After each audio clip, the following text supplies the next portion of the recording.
Hey everybody, welcome back to Tech Odyssey. So my A53 Badao finally showed up. I guess the guy decided he wanted to take the slowest mail possible to get it here, but it is here. And yes, I'm going to unbox it. We're going to talk about it. Very interesting phone because it comes in at a $449 price point, just 20 bucks more than this guy right here, the iPhone SE 2022, that a lot of people have a lot of heartache with. There's a lot of negative sentiment towards this phone, but there's a lot of popular sentiment towards this one. So that always makes for an interesting landscape, and maybe you're looking at these two different phones to decide which one you should get. And that's a very fair question. So today we're going to go ahead, unbox the phone, show what's in there, or I can tell you right now there's basically nothing in there. But we're going to take it out, take a look at the phone in all its glory, and we're going to discuss it and do some hands-on stuff. So let's go ahead and get to that right now. And here we have the Samsung Galaxy A53. 5G. So of course it has 5G as the name implies. And then I guess this one came from Mexico or somewhere. But yeah, I ordered this off eBay. Technically you can't get it yet unless you're watching it in the future, in which case it's here now. I got it in blue. This is the Awesome series colors. They have awesome blue, awesome peach, awesome black, and awesome white. So yeah, they like to come up with the naming construct for their different types of colors. We'll go ahead and use the handy dandy unboxing tool to get this open so we can take a look at the phone itself, and then we'll put this up for safety. All right, let's see what we got inside the box. There we go. And voila. So what we have here, we have the front of the screen, Infinity O display. So that means that basically it goes edge to edge, very, very high screen to body ratio, IP67, and then it's got a little punch out camera for the selfie camera, which is supposed to be no slouch. Now here we have the awesome blue color, and I was really torn. I was torn between the awesome blue, the awesome peach. I couldn't figure out which one I wanted to get, but this one looked really nice, kind of almost like a cloud blue, sky blue. And yeah, it's actually got a nice feel to it. It's very, very soft. It has like a very smooth texture. I like this. I like that a lot, actually. It makes me not want to put a case on it. Very cool looking. It has this raised camera appearance, very, very much like the Oppo series phones. That's one of their things they've been doing lately. I don't have mine in my pocket right now, otherwise I'd show you. But yeah, it's got this little kind of ramp up, and then the camera bump sets alone on its own. And you've got some serious camera hardware back here. It's got a 64 megapixel camera back here, which is pretty solid, especially at a budget price phone, lower mid tier, not too crazy there. It has phase detection autofocus and also optical image stabilization for photos, so that's pretty darn good.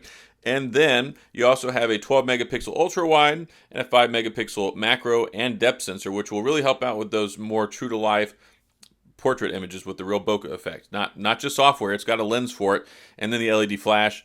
I cannot get over this soft finish on this back. I like this a lot. And then on the front, it's got Gorilla Glass 5, which is still plenty of protection, and it helps save some money. Volume rocker, power button over here on the right-hand side. And then there's that Infinity O display, the O being the selfie camera up there, which is 32 megapixels, which is quite nice, capable of HDR photos. And when you talk about video, it's capable of 4K at 30 frames per second on the front and on the back. And then the back will also do 1080p at 60 as well. And of course, I believe the front will. We'll have to verify that, but I think so.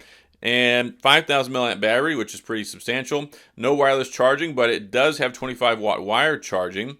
Stereo speakers, you've got one speaker down here, and the other one is a combination handset speaker, which is the same one you listen out of for phone calls and stuff like that. I really like this design, and of course it's benchmarked with the Exynos 1280 processor, which I'll have to test out. I don't know a whole lot about it, but we're going to test it out and see if it's actually any good, and that'll help out with kind of figuring out, well, what kind of a person this phone is really for. But still, at 450 bucks, this should be a good phone for a lot of different people to test out. Different RAM configurations. Mine has 6, but it goes as low as 4, and it goes as high as 8. And then it has 128 or 256 when it comes to storage, expandable with an SD card slot, so you can do that as well if you want. That's pretty nice. A lot of phones don't do that anymore. And yeah, no headphone jack on here. IP67, so you do get dust and water resistance, waterproof, essentially, for up to half an hour in 1 meter of water. So pretty cool. Let's see what else is in the rest of the box, which not a whole lot. That's it. We have this little insert that has a SIM ejector tool, and then inside here we have a little bit of documentation and a charging cable, which is USB Type-C to USB Type-C, which allows you to charge it with the charger that you don't have. And that's pretty much it. There's not a whole lot in here, which is why when it comes to the unboxings now, I'm really not a huge fan because, well, it used to be unboxings were exciting, and even for a little while, like the flagships, they kind of moved away from, but then the budget ones, the mid-tier ones would still have it. And now you can see even the lower tier budget phones are even impacted. Let's press the power button, fire up the screen. Of course, I'll have to get this set up, but it is pretty nice. 6.5-inch display. It is a AMOLED display, Super AMOLED, 120 hertz refresh rate, and up to 800 nits of brightness, which is pretty good for a lower tier phone. A lot of budget phones, a lot of mid-tier phones don't have a lot of brightness. So this should be okay outside in most situations, as long as it's not like completely glaring down sun in your face. All right, let me get this set up and we'll come back and talk more about it. Okie dokie. I went ahead and I got the A53 5G set up. And again, I do want to take a second to appreciate this cool blue color. Actually, it's awesome blue. That's the name, so you can use the word awesome. And this soft touchback, again, it is plastic, but it feels really nice. It actually feels premium, and no fingerprints, no grease, none of that stuff. So that's something that I think goes a long way. And since it's not a glass back, you don't have to worry about getting it messed up too much if you put it on a flat surface routinely. But the thing is, though, this will get little scratches, and then they won't come off. So ideally, you want to put it in a case, of course. And of course, get a screen protector, because there is no screen protector on it straight out of the box. So Samsung has gone full on like thrift shop mode. They don't want to give you anything. You don't get a charger, you don't get a headphone jack, you don't get earbuds, you don't get a screen protector, you don't get a whole lot of anything. And as we saw, that was pretty evident inside the box. But pretty neat phone so far. I'm going to have to test it out. I'm going to have to do some stuff. I did copy my settings and stuff over from my phone, so it is set up kind of like my phone now. Let's do a demonstration of the facial unlocking technology. So we see it's on. There we go. Let's try it one more time just to see how fast it is. There we go. It's not the most instantaneous in the world, but it'll work. And also with the fingerprint sensor, you can see that down here in the bottom. Not too bad either. Again, it's not the fastest in the world, but it's not that big of a deal. It works. It seems to be pretty accurate. I've been playing around with it for about an hour now.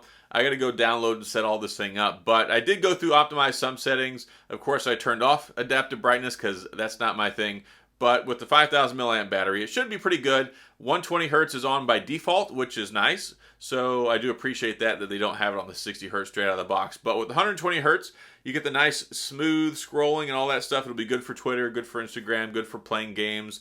A nice feature. It reminds me a lot of different tiers of cars now. And it's funny, like if you go out and you get like a Mustang now, they used to be just like a V6 to a V8 package, and then maybe you could get a higher package like the Cobra instead of the GT. Well, now they have like the 4-cylinder, the 6-cylinder, the 6-cylinder with like the turbocharger, the 8. There's so many different models now. So it seems like the big thing they want to get is this 120 hertz characteristic pushed out to all their phones, at least as many as possible. So it's not surprising to me that you have this phone now, $449 MSRP, 120 hertz. We wouldn't be having this discussion a year ago, and 2 years ago we really wouldn't be having this discussion. So you got the Super AMOLED. Samsung knows that their screen is their bread and butter, and they have definitely played to their strong suit in this one. I do need to test out this new Exynos processor. I don't have the biggest affinity when it comes to the processors from the Exynos that they make, but we'll see how it is. I'm going to test it out, test out the 5G, do some other stuff, see how it is for gaming, day-to-day performance. I do have the 6 gig model. I definitely don't really see why they've got a 4 gig model. I don't even think that one's available in the US. I think that might be internationally only. I didn't see the option. I actually ordered mine through eBay, because the other thing is if you order it through Samsung in the US, you can only get the black model, which is so frustrating because these have some of the best colors. This awesome blue is pretty awesome. The awesome peach, also pretty awesome. And then, of course, the awesome white. So I like how they have these colors. I like how they've kind of changed it up a little bit, but then they don't give them to you to where you can get them, and especially not at carriers. So I do believe that T-Mobile, maybe Verizon are going to carry it. I'm not sure about AT&T. I'll have to look into that some more. We'll have more of that information down the road. I did get this so I could test it out. I wanted to see what all the talk was all about and see if this was any good, because when you talk about a $400 smartphone, there's not a lot in the US that really fits that bill, and traditionally stuff in the $200, $300 department just really isn't that great. It's not something that I would typically recommend or use personally. I know some people like to go get those cheap phones, but yes, when you talk about a $400 phone, the iPhone SE 2022, and hopefully this phone right here will rewrite the narrative on those phones and prove us wrong that there is something good to get at that price point that's going to last for a long time. I believe it falls under the same warranty as the new S22 phones, S21 FE with the 4 years of operating system, 5 year of security patch updates. I do believe I read that and I said that before. So I got it now, going to test it out, going to give you my thoughts and opinions on it, review it, test out the camera, all that cool stuff, and see if it might be something worthwhile for you to pick up. So that's all I got. If you have any questions or comments, concerns as I'm testing this out during my time period, then please sound off in the comment section. I'll get back with you. And by time period, I mean the time that I'm going to be reviewing this. I bought it, so I am going to have it for quite a while. I will make lots of videos about this phone throughout the year if it's worthwhile, and I hope that it is. So we'll come back. We'll check out the camera, check it out, see if it can play games, do the full review. Lots of stuff I anticipate on testing with this phone. So let me know. And as always, if you enjoyed the video, please hit the like and the subscribe button and the little notification bell if you want updates when new videos come out. And as always, thanks for being here. I appreciate you watching, and I'll see you guys next time.